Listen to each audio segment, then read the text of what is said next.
Alright guys, this is Tacho here, and today we're gonna do a little bit of a different type of video. I know usually I just play games, but today we're gonna talk about the Nintendo Switch, which was pretty much revealed yesterday, or I don't know, 2 days ago or something. It aired really late in Japan at like midnight or something. I don't even know, but anyway, we're just going to talk about the Switch. We're going to talk about all the things Nintendo revealed, what they have planned for the Switch, and pretty much the future of Nintendo here. And I'm just going to give you guys my first impressions on all the stuff they revealed. So let's just get right into it. Okay, so first and foremost, the release date is set for March 3rd, 2017. So that's not too long from now, actually. That's a couple months in. So it's going to be really early at the start of the year that we're going to be able to get the Switch. And the next thing I want to talk about is the price of the console. They announced that it's going to release for $299, $300 US. So I guess that's a fair price. I know most people were expecting it to be more in the 200 to 250 range, with 250 being the more expected price, but they ended up going with $299, and I think that's a reasonable price. I'm not going to talk too much about that, but I personally was expecting it to be $250, but they did go with $299, and I don't think that's a bad thing. I do think that's a reasonable price, that we should realistically believe that there's no way they could release this thing at $250 and it's gonna have like top of the line specs. And of course Nintendo is not really known for specs, so I really don't know what to make of this. But anyway, it's gonna be $299 when it comes out, so that doesn't seem like a bad price. I think that's reasonable. Another thing they said was that there wasn't going to be any region locking, and that's a big deal actually, because as you know, Nintendo has taken a lot of heat in the past for censorship and all these Japanese games, particularly RPGs and Fire Emblem as well. I remember Fire Emblem Fates had a lot of content cut because of censorship, really, like the face touching and the petting and all of that. So yeah, there's going to be no region lock. You're going to be able to play imported games on the Switch, which is very good. Even if you're not a fan of RPGs, because I know RPGs are usually the games that get censored the most, because they've got like the upskirts and the panty shots and all of that. So yeah, even if you're not a fan of RPGs, you're still going to be able to take advantage of this no region lock thing, because there may be games from other regions that haven't released yet in your region, or are not going to be released at all in your region. So you're going to definitely be able to play pretty much whatever game you want that comes out on the console, and that's always good. Alright, so now let's talk about another thing they really went in detail with, was the Joy-Con, the controller for the Switch, which I don't really know. To me, it just looks like a smaller Wiimote, kind of, but it has a really interesting shape to it. I wouldn't know. It looks a little small. For me to really give you my thoughts on it, I'd have to hold one in person and really like test it out a little bit, see if it's comfortable to feel or comfortable to use while you're playing the game. But I guess the design didn't look too bad. It seems pretty much what you'd expect, especially since the Joy-Con, you get two of them when you buy the console, and that's basically two controllers, because you can use each one as its own controller, as its own separate controller. And usually these days we don't get two controllers included when we buy a console. Nowadays, if we want to get a second controller, we gotta dip into the wallet and go buy another controller, a separate controller. So this is definitely good, especially if you want to have a friend over, or you just want to play with someone else, and you automatically get two controllers right off the bat with this. So that's definitely good. And it's also going to come into play with a game that they revealed, which is 1-2 Switch, which I'll talk about that later, but for now we're just talking about the controller itself. And it has this feature called HD Rumble, which you can basically just shake the thing around, and in the demonstration the guy was shaking it and he said the HD Rumble is going to make it feel like you're holding a glass of water, and you'll be able to feel the contents in the water. That's how precise the feel is of the HD Rumble. So let's say there were 2 ice cubes in the glass of water and you were shaking around the Joy-Con controller. It would feel like there were 2 ice cubes in your hand, basically. It would feel like you're holding a glass with 2 ice cubes in it, and if you shake it around, you'll be able to tell how many ice cubes are in it. So I think that's a really cool feature, actually. I can definitely see how that would come into play with some games, particularly Zelda, because I know in Zelda you get like empty bottles as you play the game. So imagine if you're playing Zelda and you've got an empty bottle and you're filling it up with stuff like, let's say, glass. Glass. Yeah, try filling an empty bottle up with glass. That'll go well, right? Alright, anyway, guys. Alright, fill it up with like water and ice and stuff, and imagine being able to just shake the Joy-Con controller and feel the actual contents of it. Similar to whatever Zelda has, or not Zelda. What's wrong with me, guys? Not Zelda, Link. You play as Link, so whatever Link has in the empty bottle, you'll be able to feel it as you're shaking around the Joy-Con, and I think that's really cool. That's a great concept. But as far as how it's going to come into play with other games, I'm not too sure yet. We'll definitely have to see how that goes. Alright, so another big thing that they talked about was paid online. Now, this rubbed a lot of people the wrong way, so I really don't know what to say about this, because I'm not sure if I'm gonna actually pay for the online myself. I'm a big fan of Splatoon, and Splatoon is pretty much just multiplayer only. You need to be playing online to get the full experience of Splatoon, and since I'm such a big Splatoon fan, I'm gonna want to pay for the online. But guys, I do not pay for online. I have a PS4.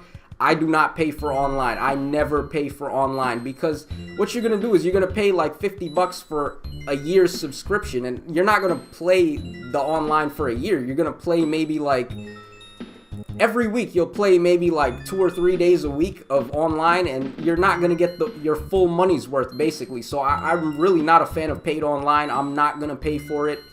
I might have to consider it, because I play Splatoon, as I said, and that's actually one of my favorite games that the Wii U had, and it's actually also my favorite game that came out of 2015, so I might have to reconsider my policy on paid online just for Splatoon, but we'll see how that goes. So anyway, it did rub a lot of people the wrong way, and I can definitely see why.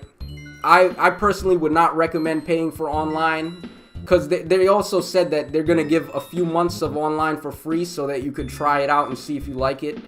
I just hope what they really do with this is they really give some more features, because we all know Nintendo's Wi-Fi connection was never really up to par with Xbox Live and PlayStation Now.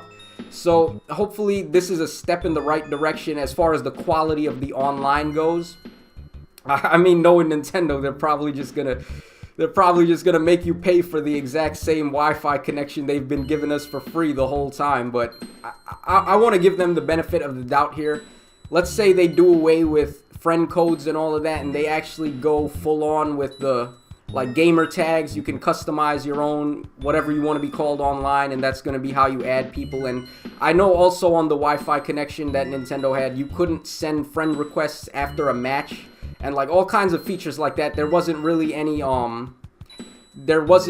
microphone or I guess headset, so you couldn't communicate with players as you're playing the game. That's definitely going to be really useful in a game like Splatoon.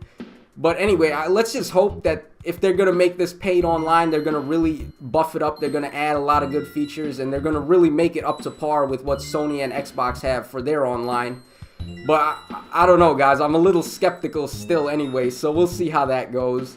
Alright, so as far as games goes, they showed 1-2 Switch, which is basically a game that you play just with the Joy-Con. You don't need a screen. I don't really know how it works, because in the trailer, they were just showing a bunch of people doing crazy stuff with the Joy-Cons. They were just, like, picking them up, like, having sword fights and having, like, quick draw matches, like in the Wild West, and all kinds of weird stuff. I really just have no idea what they're trying to do here, because I don't quite get what the concept of the game is.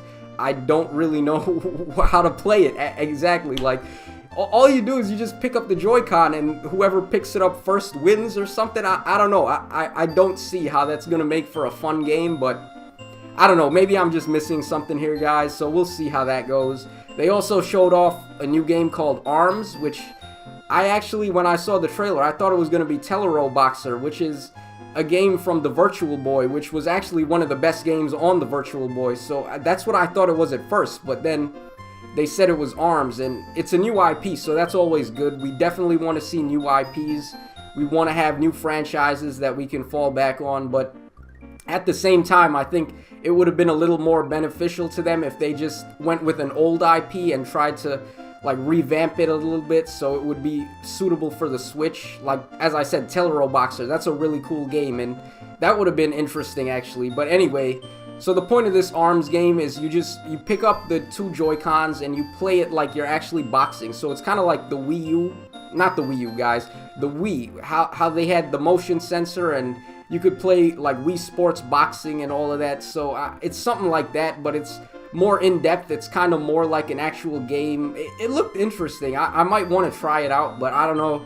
I really don't know, guys. It seems like it should be a free game that comes packed in with the console, like how with the Wii U we got, what's it called, Nintendo Land. Yeah, when we bought the Wii U, it came packaged with Nintendo Land. So I feel like ARMS should come packaged with the console, because it's really going to show off how these Joy-Con controllers work, and it's really just a tech demo. It's just going to show you pretty much how to use the controllers, what kind of new things you can do with these controllers.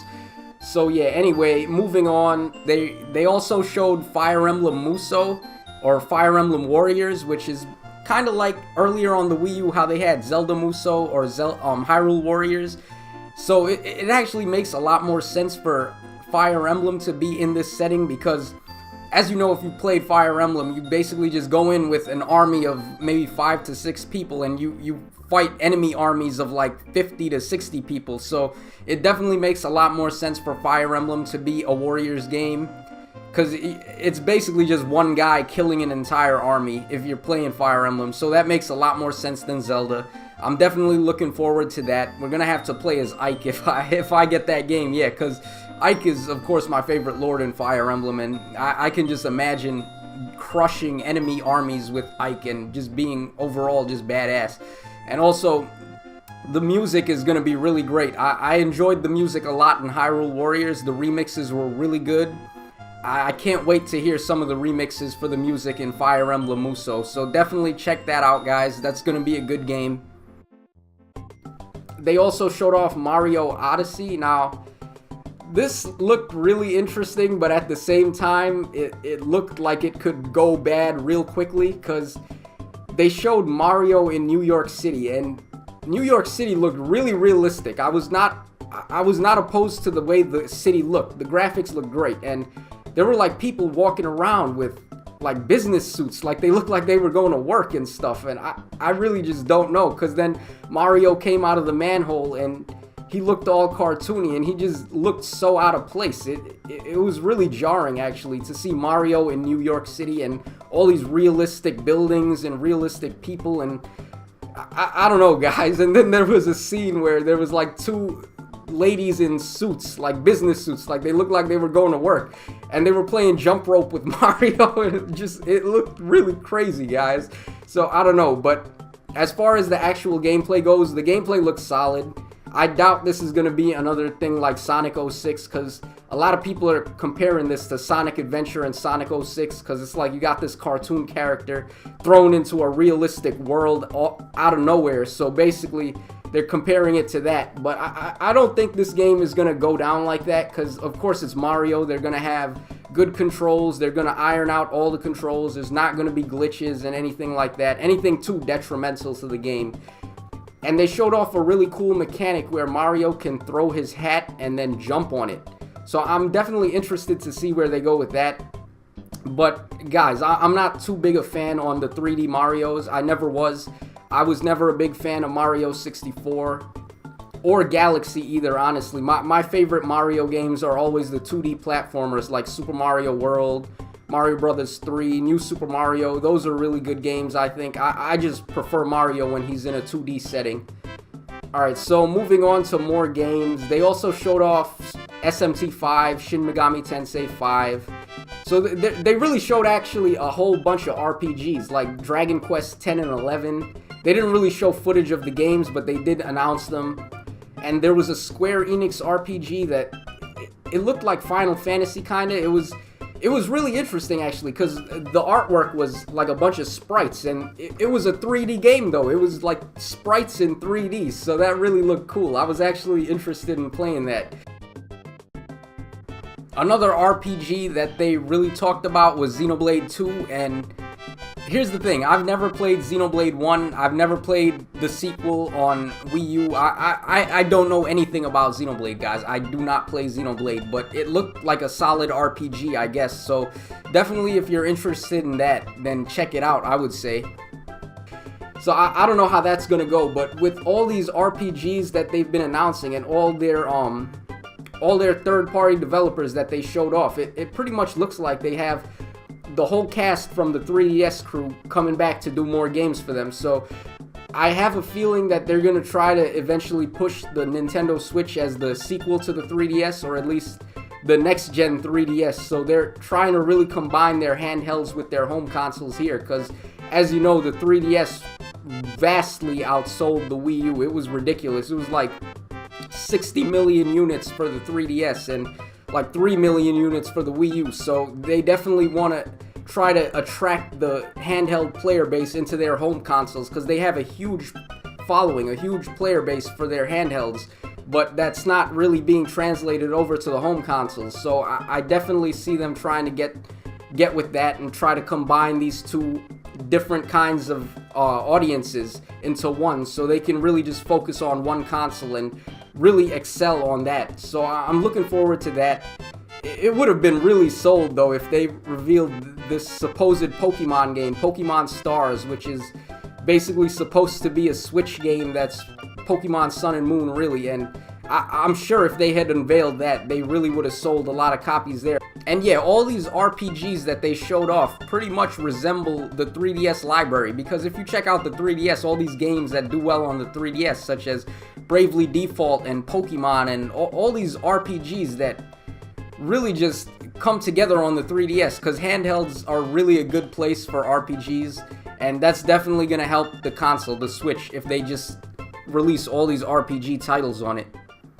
But anyway, guys, moving on to the final point that I really want to talk about here is Zelda Breath of the Wild. So this has been a game that's been in the works for a long time. I know when the Wii U first released, or first was revealed in like 2012, the end of 2012, they showed this Zelda game, and up until this point, it's never been released. We have not had this Zelda game that has been in development for like 5 years now. It's 2017, guys. It's been a long time. And they revealed Zelda Breath of the Wild a while back, and they had the demos so people could play it on the Wii U. People played the Wii U version. No one had a problem with it. It looked like a good game. It seems to be running smoothly. And they announced it as a launch title for the Switch. So that's definitely going to be good. I can see a lot of people buying a Switch just to play Zelda right away. But I don't know, as a business move, this doesn't seem too smart, because there's also going to be a Wii U version, and I know there's only a 3 million players who, 3 million, what am I trying to say, guys? 3 million people who bought a Wii U.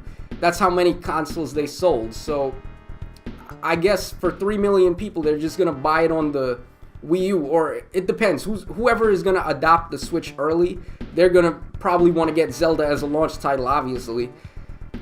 Actually, like, as far as launch titles go, aside from Zelda, they didn't really reveal anything else too interesting. I know if they had revealed Splatoon 2 as a launch title, I would have been on it. I would have gotten that game right away.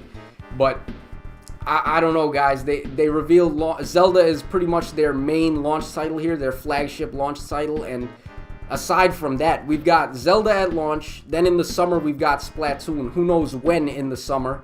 And then for like the winter session, for like the holiday season, we got Mario Odyssey. So they've revealed 3 games for 3 different parts of the year. So I don't know, guys. Aside from these 3 games, we don't really have release dates for anything else. So I'm not sure how they're trying to really move units and move games here. But it's only the launch, so and there hasn't really been too many consoles with a really good launch. I mean, look how the PS4 launched, guys. The PS4 launched on promises only, and they didn't really have games until much later on. So I don't know. I'm going to give Nintendo the benefit of the doubt here. I don't know if I'm gonna buy a launch date Switch because I'm not too interested in Zelda. If I do end up getting Zelda, I'm gonna get it on the Wii U first, and I don't know, I'm probably gonna get it when Splatoon 2 comes out. That's probably when I'll get my Switch, but for now, I'm just not sure, guys. And my overall impressions with all of this is that I just really, I'm not sure. I want Nintendo to do well, obviously, because I'm a Nintendo fan. I have a long history with Nintendo, as I said in another video that I made, that the Super Nintendo was my very first console, and the very first game I ever played was Super Mario World. So those games have a really special place to me, and I just want to see Nintendo do well. But I don't know, guys. Things are looking a little iffy. Aside from the no region lock, which was definitely the best thing that they talked about, I'm not too sure how sold I am on the rest of it. So anyway, guys, that's going to wrap up the video. I hope you had fun listening to me ramble on like a complete lunatic here. But anyway, guys, that's going to wrap things up. I hope you had a good time with the video. And cheers, guys. Have a good day.